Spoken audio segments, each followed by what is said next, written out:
मैं आपको खबर दे देता हूं, आज से 2-3 हफ्ते पहले तहरीके इंसाफ के एक बड़े इंपॉर्टेंट बंदे से राणा साहब की काबीना के एक सीनियर मिनिस्टर ने कहा कि भाई आप हमसे बात करें, हम कहेंगे 2 साल बाद इलेक्शंस करवाते हैं, आप कहें कि 6 महीने बाद करवाते हैं, तो बीच में कोई रास्ता निकाल लेते हैं। अदर काज़मी साहब, आप कैसे देख रहे हैं? वज़ीर आज़म ने, जैसे कि मैंने कहा कि मुझे तो लगा कि एक कदम आगे बढ़ के उन्होंने पॉजिटिवली रिस्पॉन्ड किया है। यानी अगर वो ये ना भी करते, खामोश रहते, वज़रा कहते रहते कि जी नहीं मुज़ाकरात तो तब होंगे अगर ये होगा वो होगा, तो आप वज़ीर आज़म की इस ऑफर को कितनी संजीदगी से ले रहे हैं? और पीटीआई ने जो शराइत आयद कर दी हैं, इसमें आपको कितना इम्कान नजर आता है मुज़ाकरात के होने का? नहीं जी, हमें चीज़ों को पॉजिटिव लेना चाहिए। आपको पता है पाकिस्तान की मईशत बहुत ज़्यादा तरक्की कर रही है, आलमी रिकॉर्ड की यहाँ पे सरमायाकारी हो रही है, जमहूरियत हमारी मजबूत हो रही है और हर तरह से यहाँ पे सिचुएशन जो है बेहतर हो रही है। तो मेरे ख्याल में अगर अब भी हम चीज़ों को पॉजिटिव नहीं लेंगे तो उसमें हमारा अपना कसूर है। ये आपकी जो है ना देखने का स्टाइल और वो होता है कि आप चीज़ों को देखते किस तरह। अगर आप पॉजिटिव तरीके से देखेंगे तो आपको जो राणा साहब है इनकी शक्ल में जो है इस वक्त ओबामा नजर आएगा, ओन अब्बास भट्टी साहब जो है वो उनकी शक्ल में आपको कोई रेबल नजर आएगा, और आपको तो मुझे आप तो बिल्कुल लैरी किंग लाइव आज लग रहे हैं। इसलिए इतनी ज्यादा तरक्की हो गई है पाकिस्तान में, जो राणा साहब ने भी यहाँ पिक्चर पेंट की है, तो उसके बाद तो मेरे पास तो कुछ रहा ही नहीं। आपने एक और चीज अभी उन्होंने बताई कि ज़र मुबादला के ज़खायर 21.1 अरब डॉलर हो गए हैं, तो ये भी अभी राणा साहब ने आगे जाके बात करनी है, मैं पहले बता दूं।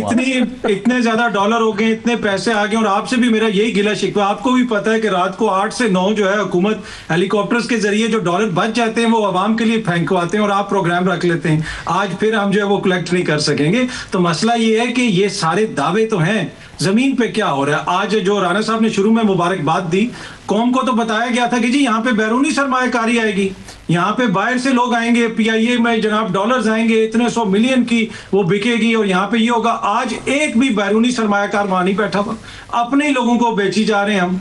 तो बाहर से कोई सरमायाकारी आ रही है? आपने देखा जब पिछली दफा बिडिंग हुई उस प्रोसेस से पहले कुछ बैरूनी सरमायाकार भी थे, वो आज किधर हैं? इट मींस के स्ट्रक्चरल रिफॉर्म्स में कोई ना कोई इशू है। अगर स्ट्रक्चरल रिफॉर्म हो जाती, इतनी चीजें बेहतर हो रही होती, तो व्हाई नॉट बाहर के कंसोर्टियम क्यों ना आते? क्यों जो पहले एमिरेट्स और कतर का नाम आ रहा था और दीगर लोगों का नाम आ रहा था, आज वो क्यों इन्वेस्ट करने के लिए तैयार नहीं है? तो देखें, कुछ ना कुछ चीजें ऐसी हैं जमीन पे जिनमें अभी भी मजीद काम करने की जरूरत है। बाकी जहां तक वज़ीर आज़म साहब की ऑफर है, देखिए सियासी जमातें एक दूसरे से बात करती हैं और ये कोई आज की बात नहीं है। मैं आपको खबर दे देता हूं, आज से 2-3 हफ्ते पहले तहरीके इंसाफ के एक बड़े इंपॉर्टेंट बंदे से राणा साहब की काबीना के एक सीनियर मिनिस्टर ने कहा कि भाई आप हमसे बात करें, हम कहेंगे 2 साल बाद इलेक्शंस करवाते हैं, आप कहें कि 6 महीने बाद करवाते हैं, तो बीच में कोई रास्ता निकाल लेते हैं। तो ये राब्ते तो पहले भी एक दूसरे के साथ होते रहते हैं, लेकिन क्या इनके नतीजे में इस वक्त कोई चीज बाहर आएगी?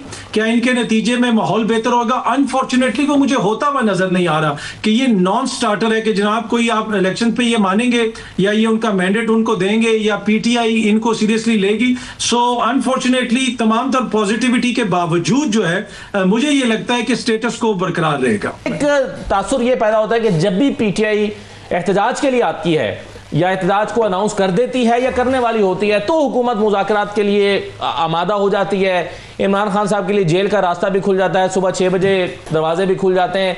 मकसद ये होता है कि जब सड़कों पर आने से पहले इनको इंगेज किया जाए। क्या आपको ऐसी सूरत लगती है कि इमरान खान ने फाइनल स्ट्रीट पावर शो करने की या स्ट्रीट मूवमेंट की बात की है, तो इसलिए उन्हें इंगेज किया जा रहा है बस ताकि ये एहतजाज पर ना उतरें? क्या ये तासुर दुरुस्त है? देखिए, ये तो डिपेंड करता है कि चीजें आगे किस तरफ जाती हैं। और देखें, अब हुकूमत की नीयत क्या है उसके ऊपर तो हम शक नहीं कर सकते हैं। मुमकिन है कि हुकूमत की ख्वाहिश हो कि चीजें बेहतर तरीके से हल हो, लेकिन बड़ा क्वेश्चन ये है, और ये क्वेश्चन हुकूमत को खुद से भी करना चाहिए कि आज 3 साल के बाद हम इस पोजीशन पे क्यों हैं कि जो जेल में बैठा हुआ शख्स, जिसके बारे में राणा साहब भी बार बार कह रहे हैं कि वो ये नहीं कर सकता, वो नहीं कर सकता, उसको ऐसा नहीं करना चाहिए, वो आज क्यों डिस्कस हो रहा है, वो आज क्यों रेलिवेंट है, उसका एक बयान क्यों इतना बड़ा मसला खड़ा करता है? देखे ना, बाहर मोहतरम मियां साहब भी हैं, जरदारी साहब भी हैं, बिलावल साहब भी हैं, मरियम बीबी हैं, ये सारे मिलके काउंटर पॉलिटिकल नैरेटिव क्यों नहीं बना सके? ये क्यों नहीं चीजों को बेहतर कर सके? तो एक बड़ा क्वेश्चन मार्क हुकूमत की कारकर्दगी के ऊपर भी है। फिर तहरीके इंसाफ ने भी फैसला करना है कि वो किस किस्म का एहतजाज करना चाहते हैं, वो क्या करना चाहते हैं, वो हुकूमत से बात करना चाहते हैं या नहीं बात करना चाहते, या उन्होंने किससे बात करनी है, क्या उन्होंने कुछ सीखा है जो माजी के अंदर। देखे ना, जब ये राणा साहब ऑपोजिशन में थे तो इन्होंने दुरुस्त फरमाया। राणा सनाउल्लाह के ऊपर आपने हेरोइन डाल दी, आपने बहुत सारे लोगों को वैसे गिरफ्तार किया। इनके पीटीआई के वुज़रा भी आके कहते थे कि जनाब अगला वो गिरफ्तार होगा, वो गिरफ्तार होगा। क्या इन सारी चीजों से उन्होंने सीखा है? तो उनका इम्तिहान तो तब शुरू होगा जब वो दोबारा इक्तदार में आएंगे। लेकिन ये तो मेरे मोअज़्ज़िज़ दोस्त 3-4 दफा ये चीज एक्सपीरियंस कर चुके हैं।